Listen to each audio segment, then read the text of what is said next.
오늘은 2017년 송년 주일입니다.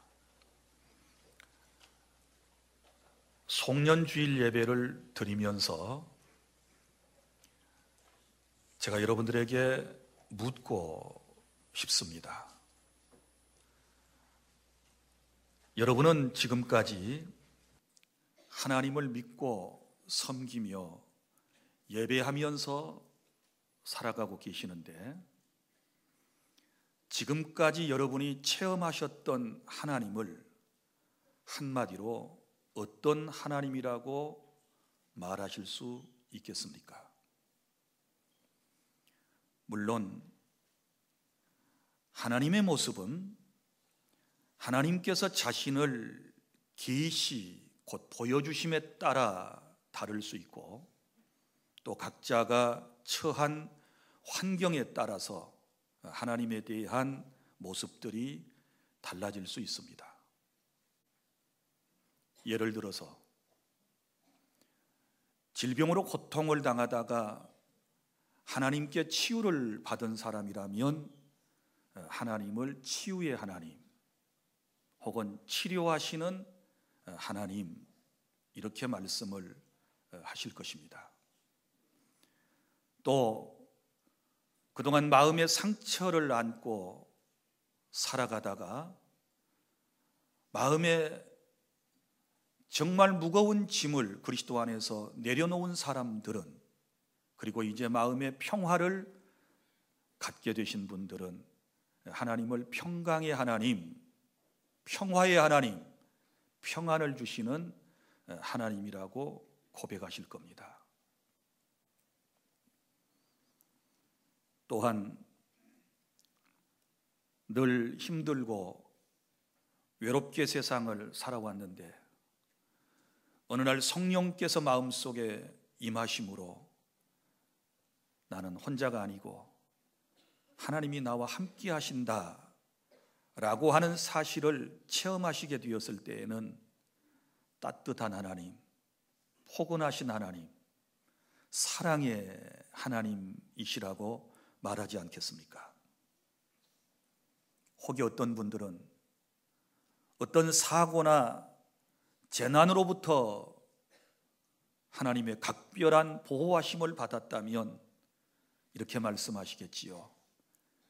나를 지키시는 하나님, 나를 보호해 주시는 하나님, 나의 방패가 되신 하나님, 나의 산성이 되신 하나님, 나의 구원이 되시는 하나님이라고 말씀하지 않겠습니까? 금년에도 어려움 가운데서도 물질의 복을 받았다든지 가정의 행복이 있었다든지, 또 여러분이 하시는 사업이 경영이 잘 되었을 때 여러분들은 하나님은 복 주시는 하나님, 채워주시는 하나님, 이런 하나님으로 고백을 하시게 될 것입니다. 뿐만 아니라 인생을 살다가 혹여 죄를 짓고 실수하고 실패하신 분들은 마음속에 두려움이 있으실 겁니다. 죄책감 때문에 힘들고 어려운 나날들을 보내시는 분들은 하나님, 그러면 진노하시는 하나님, 분노하시는 하나님, 징계하시는 하나님, 두려운 하나님, 이렇게 말하지 않겠습니까? 그런데 내가 죄를 지었는데, 내가 하나님의 말씀대로 제대로 살지 못했는데도 불구하고 하나님이 징계의 채찍을 늦추실 때, 우리는 그때 우리의 마음속에 안도의 한숨을 쉬면서 이렇게 말하겠지요. 참아주시는 하나님, 나를 기다려주시는 하나님, 나에 대하여 인내해 주시는 하나님, 나를 정말 사랑하시는 하나님이라고 고백하지 않겠습니까? 그리고 엄청난 죄를 짓고 살다가 하나님께로부터 죄사함의 은총을 받고 영적인 자유함을 누리고 난 다음에 사죄의 하나님, 용서의 하나님이라고 우리가 고백하지 않겠습니까? 사랑하는 주 안의 성도 여러분, 지금까지 여러분이 하나님을 섬겨오면서 여러분이 믿는 하나님은 어떤 하나님이라고 체험을 통하여 여러분이 말씀을 하실 수 있겠습니까? 송년 주일 예배를 드리면서 내가 믿는 하나님은 이런 하나님이셔 라고 누구에겐가 말할 수 있는 그런 우리의 신앙이 되어야 할 것입니다.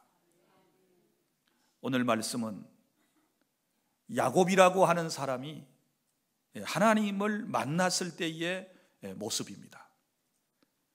이 말씀을 통해서 우리 하나님이 어떤 분이신가 라고 하는 사실을 우리가 정리하고 정말 이 하나님을 나의 하나님으로 고백하고 믿고 따르고 의지하는, 그리고 그분께 모든 영광을 돌려드리는 저와 여러분이 될 수 있기를 바랍니다.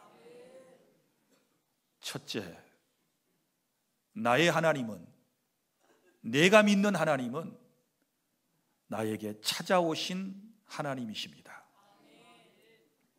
야곱이라고 하는 사람이 아버지 이삭과 형 에서를 속이고 장자의 명분을 가로채지 않았습니까?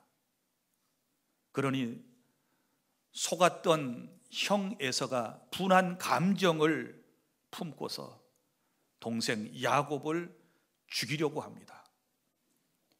이런 위기적 상황에서 어머니와 함께 야곱은 의논을 하게 되고 결국 어머니가 말씀해 주신 대로 외갓집으로 일단 피난을 하게 됩니다. 피신을 하게 되는 것이지요. 야반도주를 해서 어느 광야까지 사흘길을 걸어갔습니다. 그리고 해가 떨어지며 저녁을 맞았습니다. 광야에서 두려운 밤을 맞게 된 야곱의 심정을 생각해 보십시오. 아버지와 형을 속인 죄책감, 그리고 형의 보복에 대한 두려움, 그리고 자신의 미래에 대한 불확실성 때문에 얼마나 염려와 근심과 걱정이 그의 마음속에 가득 차 있었겠습니까? 그리고 지금 도망가는 야곱의 나이가 몇 살인 줄 아십니까? 77살입니다. 내일 모레가 80입니다. 80이 될 때까지, 77살이 될 때까지 아직 가정을 꾸리지를 못했습니다. 아직 혼인한 상태가 아닙니다. 아내도 없고 자식도 없습니다. 외로운 광야길을 지금 홀로 가고 있는 것입니다. 야곱이 살던 원래 고향은 부엘세바라고 하는 곳이었습니다. 그곳을 떠나 가고자 하는 외갓집 하란까지는 무려 800km 정도가 되는 곳입니다. 엄청나게 먼 길이지요. 그리고 그 길을 조금씩 걸어서 사흘길을 걸어왔습니다. 약 110km 정도를 걸었을 것입니다. 그리고 한 광야에 도착했습니다. 나중에 그 광야는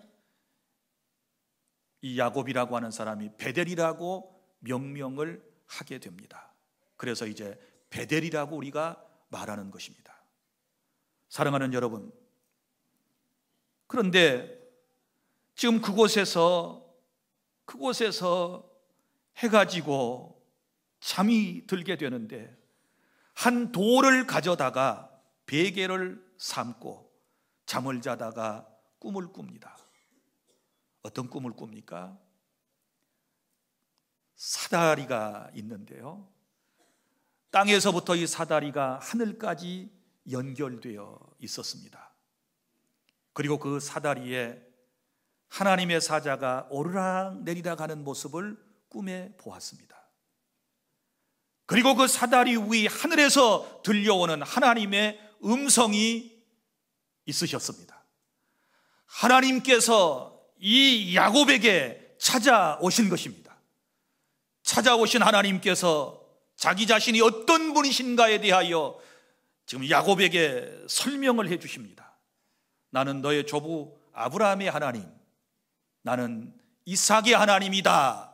이렇게 자기 자신을 소개하시면서 야곱에게 찾아오셨던 사랑의 하나님께서 오늘 저와 여러분이 광야와 같은 세상을 살아갈 때 우리를 참으로 사랑하셔서 참으로 우리의 모습을 안타깝게 보시고 우리를 구원하시고 우리를 통하여 하나님의 귀한 뜻을 이 땅에 펼치시기 위하여 하나님은 내 삶에, 내 마음에, 내 인생에 찾아오셨다는 사실을 믿으시기를 바랍니다. 성경에 나타난 하나님의 역사를 보면 사람이 먼저 하나님을 찾은 게 아니고 사랑의 하나님께서 항상 먼저 우리를 찾아오셨습니다. 아담과 하와가 에덴 동산에서 범죄하고 두려워하여 동산나무 숲 사이에 숨어 부들부들 떨고 있을 때 사랑의 하나님께서 그곳에 찾아오셔서 아담아, 아담아, 네가 어디 있느냐? 하나님이 어디에 있는지 몰라서 묻는 질문이 아닙니다. 그를 사랑하셔서 그의 이름을 부르시고 찾아오신 것이지요. 우리 하나님은 이처럼 내 인생이 위기 가운데 있을 때 찾아오셨습니다. 가족 관계가 엉망이고 사람들과의 관계가 너무너무 힘들어 있을 때 주님이 찾아주셨고, 내가 병들어 신음할 때 주님은 나를 찾아오셨고, 내가 물질로 고통을 받고 있을 때 사랑의 주님이 내게 찾아오셨고, 내가 실수하고 실패하고 낭패와 실망 가운데 있을 때 우리 주님은 내게 찾아오셨습니다. 내가 더 이상 세상에서 의지하리가 없을 때, 어디 기댈 만한 언덕도 없을 때 사랑의 하나님, 전능하신 하나님께서 내게 찾아오셨습니다. 금년 한 해 동안도, 그리고 내 인생의 삶 가운데 하나님은 늘 내게 찾아오셨고, 그 하나님은 내 안에 계시고 늘 내 곁에 계시고 한 번도 나를 떠난 적이 없으시고 한 번도 나를 실망시킨 적이 없으시고 내 인생을 여기까지 인도해 주신 것에 대하여 감사한 마음을 저와 여러분이 가져야 할 것입니다. 둘째, 우리 하나님이 어떤 분이십니까? 나를 찾아오셔서 말씀을 통하여 내게 소망을 주신 하나님이십니다. 지금 여러분, 이 광야에 누워있는 이 야곱은 아무런 희망이 없습니다. 무슨 꿈이 있겠습니까? 지금 도망가는 신세, 그가 나중에 고백한 대로 내가 지팡이 하나만을 가지고 떠났다고 그랬는데 개나리 벗짐 하나만 꾸려들고 지금 외로운 이 길을 가고 있는데 무슨 그에게 빛이 있습니까? 아무런 소망이 없었습니다. 그런데 하나님께서 그에게 찾아오셔서 소망의 말씀을 주십니다. 먼저 오늘 본문의 13절과 14절에 하나님께서 미래의 야곱의 인생에 대하여 말씀해 주시는 것을 볼 수 있습니다.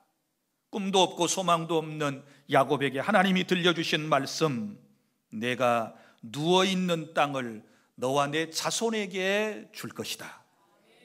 지금 누워있는 땅은 베델 땅이고 지금 누워있는 땅은 가나안 땅입니다. 그 땅을 하나님께서 주시겠다는 겁니다. 그래서 그 땅이 약속의 땅이 된 것입니다.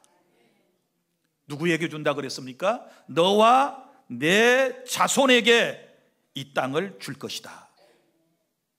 그리고 또 하나님께서 미래에 대한 약속을 해주시지 않습니까? 그것은 너의 후손이 많아질 것이다.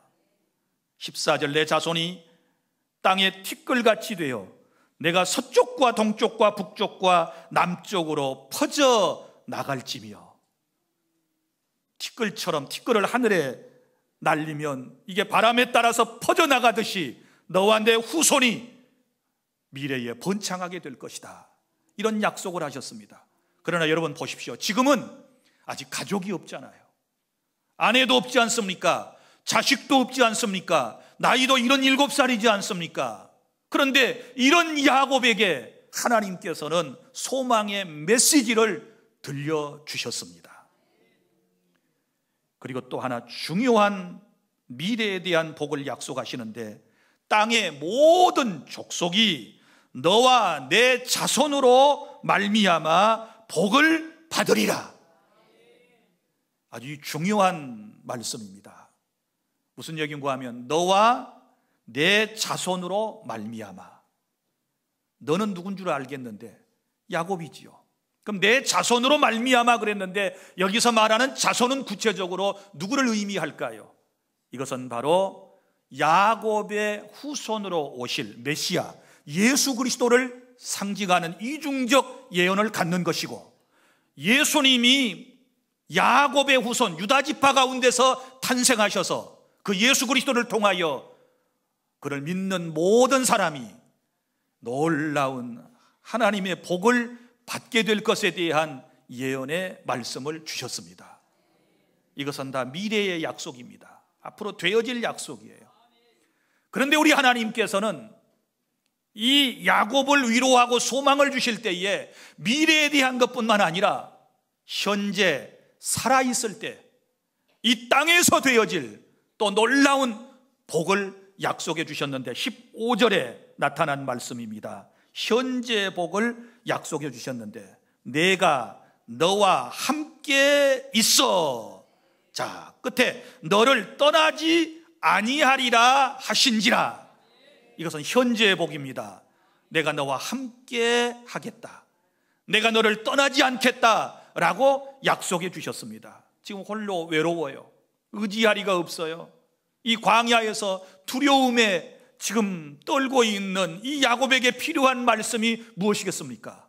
전능하신 하나님께서, 위대하신 하나님께서 함께 해주신다라고 하는 말씀보다 더 큰 위로의 복이 어디가 있겠습니까? 그런데 여기 하나님이 함께 해주심으로 나중에 어떻게 됩니까? 네가 어디로 가든지 너를 지키며, 하나님이 함께 해주시면서 야곱을 지켜주시겠다, 이렇게 말씀을 하셨습니다. 사랑하는 여러분, 우리가 한 해를 마무리하면서 금년 한 해 동안도 이런 일 저런 일 많이 있었지만 하나님이 여러분의 출입을 지켜주셨고, 여러분의 가정을 지켜주셨고, 여러분의 자녀를 지켜주셨고, 여러분의 사업장을, 그리고 우리의 교회를 하나님이 지켜주신 줄 믿으시기를 바랍니다. 그리고 또 함께 하시면서 하나님이 약속하신 복이 뭡니까? 너를 이끌며, 이렇게 말씀을 하셨는데, 이끈다라고 하는 말은 인도해 주시겠다라고 하는 약속의 말씀입니다. 광야와 같은 세상에서 하나님께서 우리를 이끌어 주시겠다, 우리를 인도해 주실 것이다. 우리가 하나님을 만나 그분의 인도하심을 받게 되면 우리의 인생은 절대로 쇠하지 않고 망하지 아니하고 실패하지 아니하고 하나님의 은혜로 놀라운 주의 영광의 그 자리에 있게 될 줄로 믿으시기를 바랍니다. 이끌어 주신다.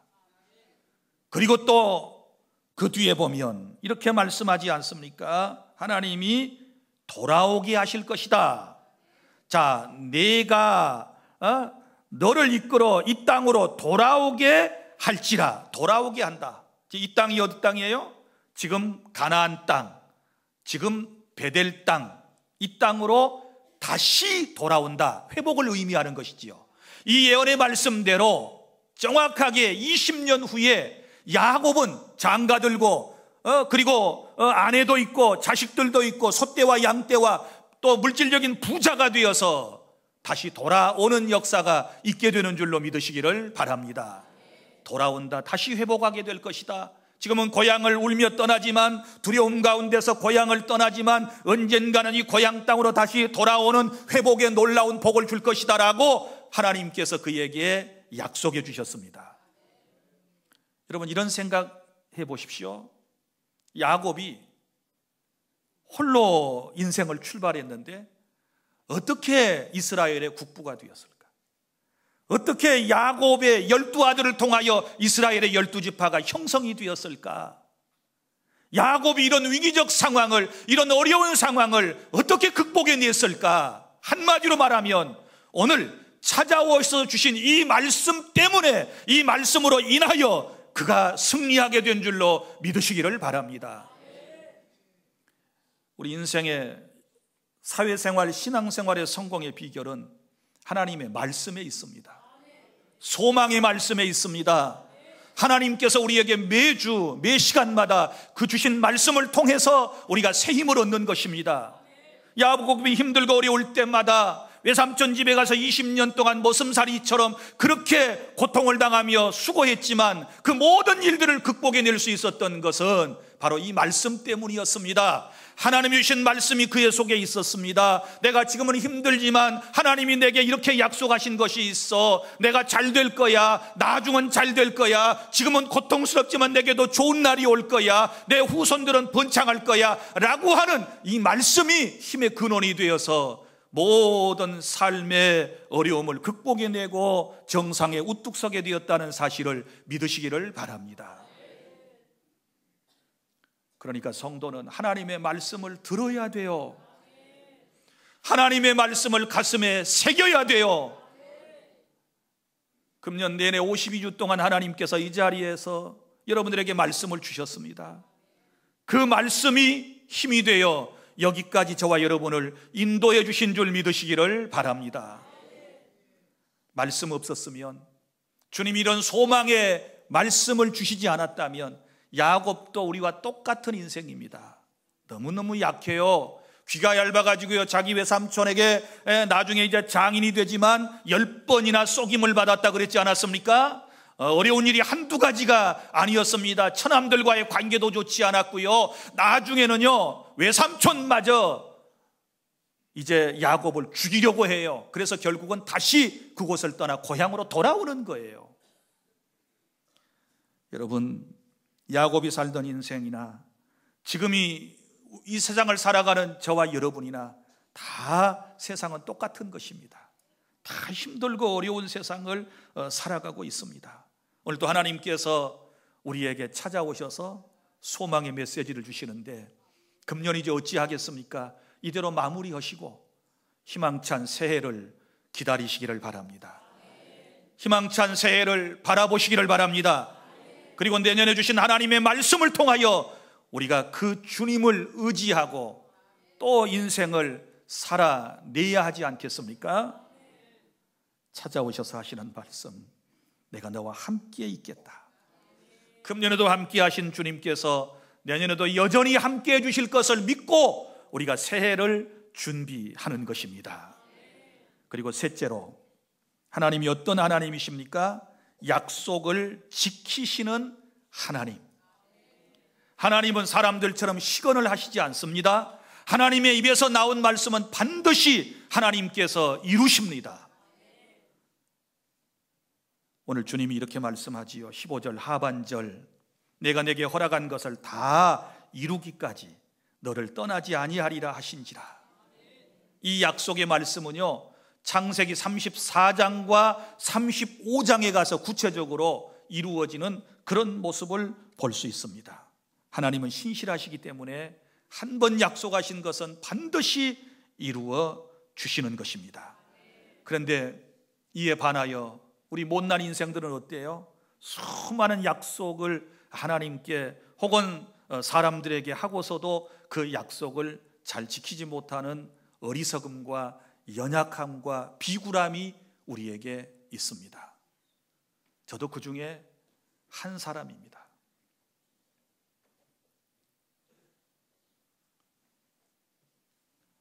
오늘 아침에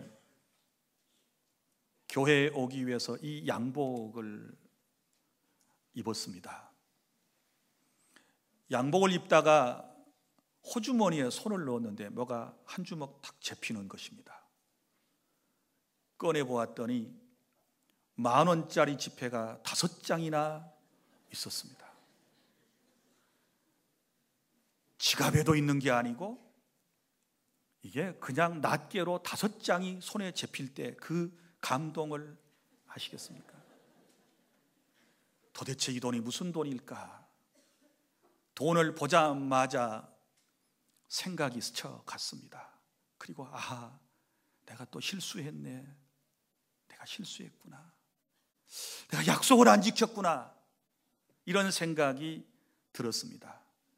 그 돈이 어떻게 생긴 돈인고 하면, 지난 성탄절에 제가 로비에서 어느 남집사님에게 돈을 빌렸습니다.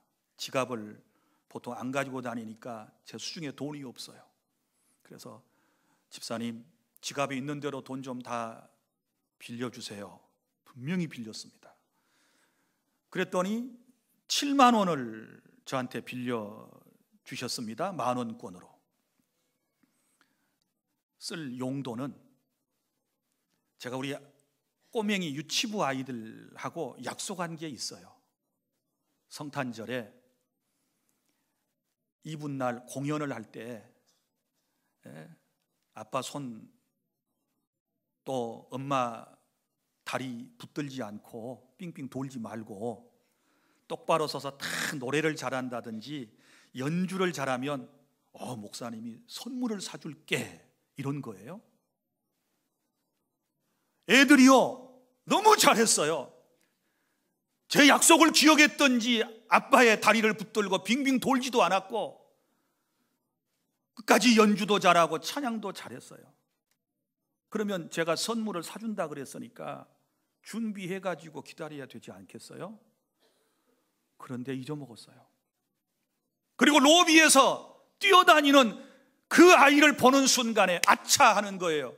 그래서 지갑을 찾았는데 없어요. 그래서 빌려가지고 일단 무마용으로 약속한 대로 2만 원을 쥐어줬어요.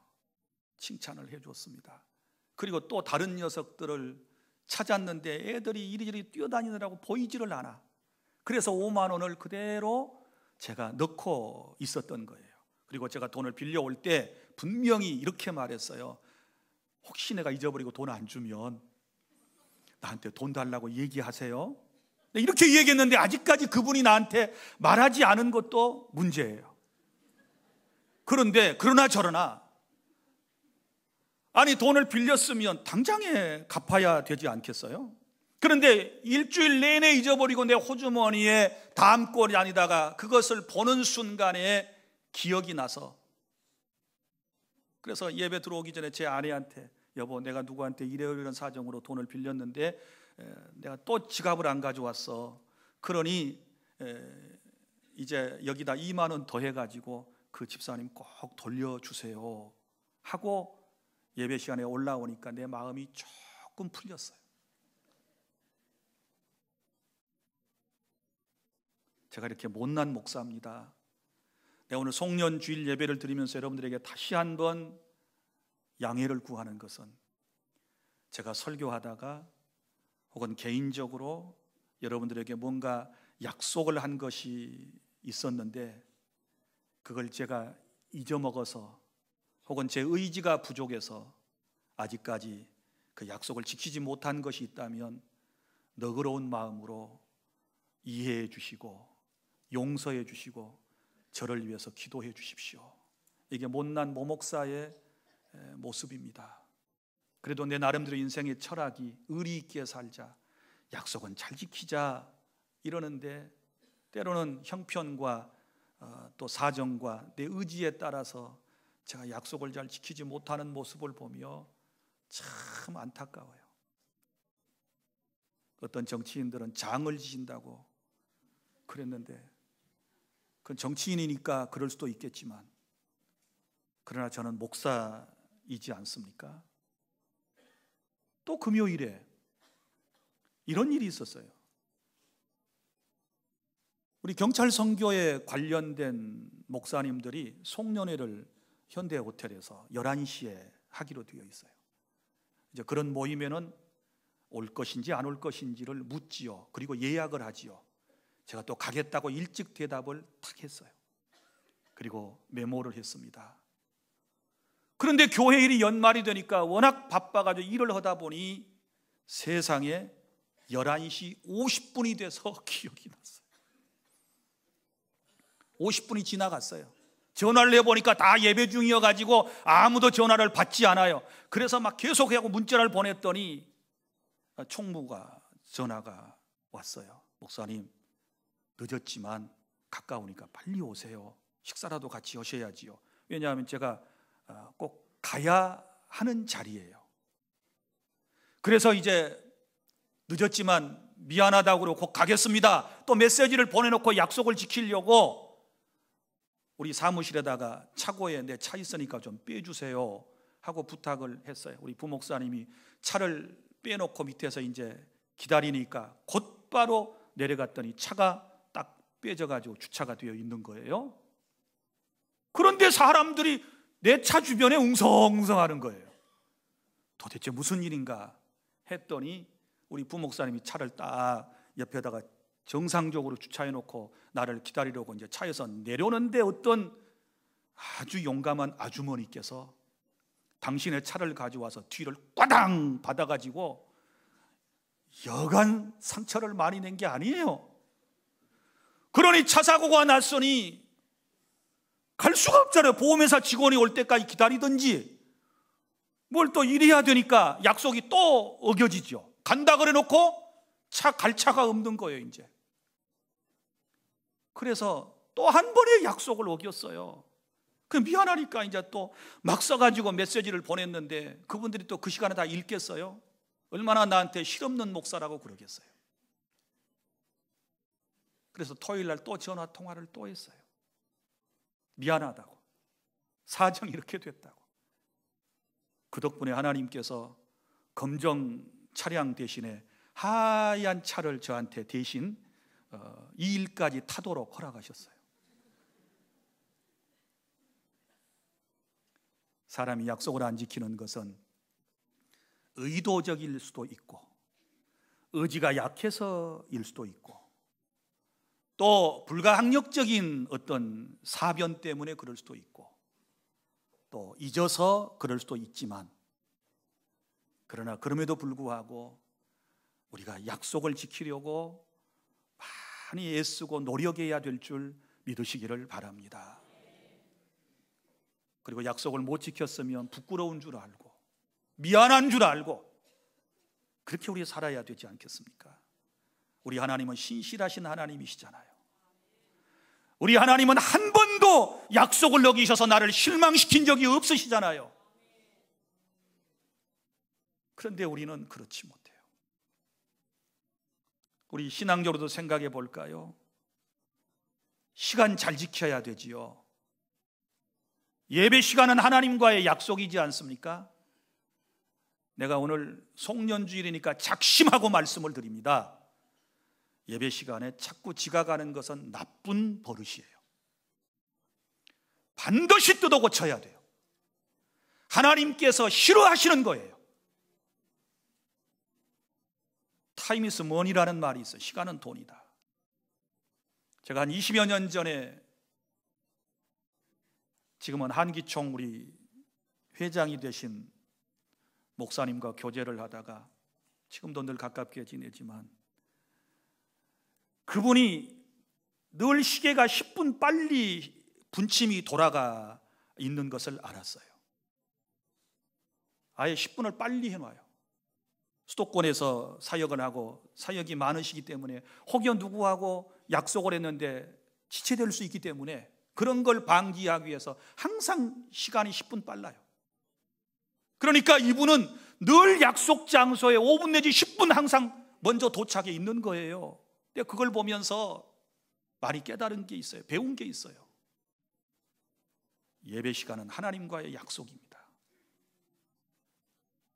계속해서 습관적으로 지각이 되시는 분들은 내년부터는 시계를 10분 더 빠르게 맞춰놓고라도 지각하는 일이 없어야 하겠고, 또 10의 1조도 드리기로 약속을 했으면 꾸준히 드리시고 하나님께 주신 은혜에 감사해서 일평생 헌신하겠다고 다짐했으면 힘들고 어려워도 십자가 내려놓지 말고 자신의 십자가를 지고 끝까지 사명을 감당해 주시기를 바랍니다. 이런저런 약속들 너무 많이 했지 않습니까? 그리고 또 다 못 지키고 한 해가 지나갑니다. 제게도 큰 못 지킨 약속들에 대한 부담감이 있어요. 늘 제 아내한테 미안해요. 운동하실래요? 네, 해야지요. 그리고 못했어요. 목회에 전념하셔야지. 이것저것 무슨 장이 그렇게 많습니까? 다 사표를 내세요. 그래서 그 약속을 지키려고 사표를 한 10장, 제가 법인이사에 등등 있는 거 다 해서 등기로 보냈어요. 그런데 세상에 한 곳에서만 처리를 해주고 다른 데서는 처리를 안 해줘요. 그리고 엊그제 제 아내가 이러는 거예요. 당신 약속 좀 지키세요. 할 말이 없어요. 내 마음의 부담이에요. 그런데 우리 하나님은 이런 인간들에게 상대적으로 약속의 언약의 대상도 되지 않는 타락한 인간들에게 일방적으로 하나님께서 언약을 맺으시고 그 언약을 이행해 나가심으로써 독생자 예수를 보내셨고 그 예수님을 통하여 우리를 구원하셔서 또 일방적으로 우리를 지켜주시겠다고 약속하셔서 여기까지 온 줄로 믿으시기를 바랍니다. 약속에는 신학적으로 두 가지가 있어요. 쌍무 언약이 있고요, 일방 언약이 있어요. 쌍무 언약은 동등한 위치에서 서로 약속을 하는 거고, 이 일방적인 언약이라고 하는 것은 상대가 어떻게 됐든지 간에 일방적으로 권위 있는 분이 맺는 것을 이제 일방적인 언약이라고 그래요. 우리의 구원은 거기에서부터 된 거예요. 우리가 하나님과 같은 사람도, 같은 레벨의 사람도 아니고 어떻게 감히 우리가 하나님께 계약합시다, 약속합시다, 언약합시다 이런 말 못 꺼내잖아요. 그런데 하나님께서 우리를 사랑하셔서 지금 다 이런 말씀을 주신 거예요. 내가 너희를 사랑한다. 일방적인 선포예요. 독생자를 보내겠다. 그 예수를 믿으면 누구든지 구원받게 될 것이다. 그 약속에 근거해서 우리가 지금 은혜로 구원받았다는 사실을 믿으시기를 바랍니다. 예수님은 약속하신 대로 성령을 보내셨고, 약속하신 대로 예수님을 믿으면 모든 죄를 용서하시고 구원의 은총을 베풀어 주셨고, 버리지도 아니하시고 떠나지도 아니하시겠다는 그 약속을 지금까지 지켜주신 성삼위 하나님을 찬양하시기를 바랍니다. 이제 말씀을 맺습니다. 사랑하는 주 안의 성도 여러분, 여러분이 믿는 하나님은 어떤 하나님이라고 여러분이 대답하실 수 있겠습니까? 우리 하나님은 나를 사랑하셔서 내가 힘들고 어려울 때, 내가 위기에 있을 때 찾아오시는 하나님, 찾아오셔서 말씀으로 소망을 주시는 하나님, 떠나지 아니하고 끝까지 함께 하시면서 그 언약을 이루어 주시는 참 좋으신 선하신 하나님, 의로우신 하나님이 곧 나의 하나님이심을 믿으시기를 바랍니다. 우리 고백할까요? 하나님 사랑합니다. 기도하겠습니다.